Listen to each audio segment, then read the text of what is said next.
Ladies and gentlemen, welcome to PTI. My name's Ryan Teich. I'm here with my co-host Zach and Charles. Today we're going to be talking about all things NBA, starting off with the MVP race. Guys, who's going to be taking home the MVP this year?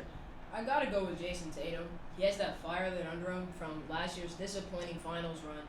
He had a great playoffs, but once he got to the finals, he slowed down. And I think he's out for vengeance, wants to come out and prove himself and prove that he is that guy, and he is the guy in the Eastern Conference that nobody's going to mess with. The Celtics are going to be a top three team in the Eastern Conference. He plays great defense, and I expect him to be the scoring leader next season. Because of that, I think he's going to be my MVP. Zach? Well, I gotta go Luka Doncic. This year, he averaged 28 points, about 9 assists and rebounds, and he's just getting better. He's young. His team is gonna be good this year. I just think he's gonna dominate the league this year, and I think he has to have the MVP this year. Christian Wood's coming to the Mavericks this year, and Zach thinks that'll make Luka Doncic shine. What do you have to say about that? I mean, Luka Doncic, great player, but Luka Doncic has always started the season off slow. He's a guy who doesn't really prioritize his health, his body in the off season. He kind of just likes to have fun, and he plays himself into shape. So the first couple weeks of the season, it always looks rough. But I think he can bounce back. He'll definitely have a great second half to the season. But I think the slow start is going to cost him in the long run. And Jason Tatum's a guy who keeps on tip-top shape. You know he's going to play great from the first game of the season to the end of the season. So that's why Jason Tatum is better for MVP candidate than Luka Doncic. Charles is still rocking with JT. Zach, what really puts Luka Doncic over?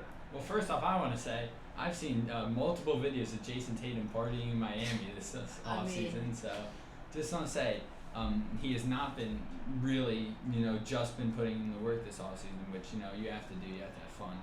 But I just think Luka, he just adds more wins to his team than Jason Tatum does. Luka doesn't really have that secondary start.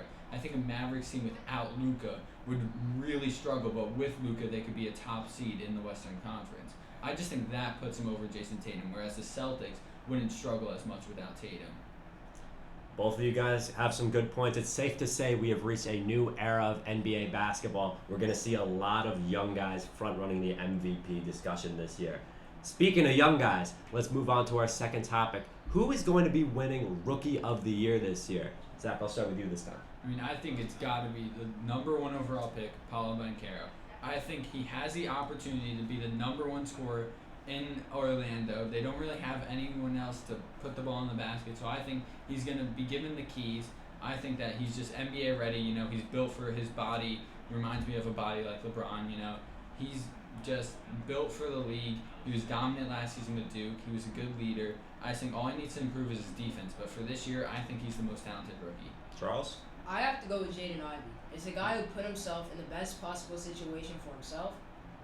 He's going to play with a great young point guard in Cade Cunningham, and I expect him to lead all rookies in scoring, average over 15 points a game, and he plays great defense. He provides it on both ends of the court. His only flaw coming into this season was his playmaking, and he put him alongside one of the best young playmakers in the league.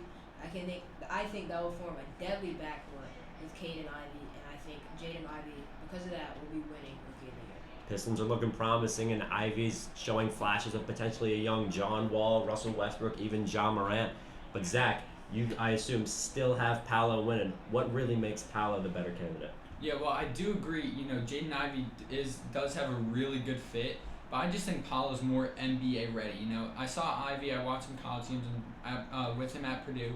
He just seemed to force some shots, and he wasn't shooting high percentage. Wasn't a great shooter. Obviously, not a great playmaker. I just think Paolo is just ready for the league, and I don't think he's going to be pushed around like all the other rookies. I just think he's going to be a dominant force. Zach says Paolo's got the physical tools to dominate starting year one. Charles, Jaden Ivey's no slouch on the athleticism side himself. Paolo might be the best player, but we've seen over the past couple of years, the best players do not always win the Rookie of the Year. Evan Mobley, Cade Cunningham, arguably better players than the Rookie of the Year winner Scotty Barnes, but Scotty Barnes was in a fantastic situation. I think Jaden Ivey can be put in that same spot. There's guys like Keegan Murray, guys like Jabari Smith, guys like Paolo Banchero that might be better than Jaden Ivey as a more complete basketball player. but Jaden Ivey's going to score. Rookie of the Year is about stats more than anything else because most of these teams aren't winning. So for that, I think Jaden Ivey's going to be the Rookie of the Year. We're definitely going to be seeing a whole lot of new faces across the board for all awards. For my hosts, Zach and Charles, my name's Ryan Teich. Thank you so much for watching.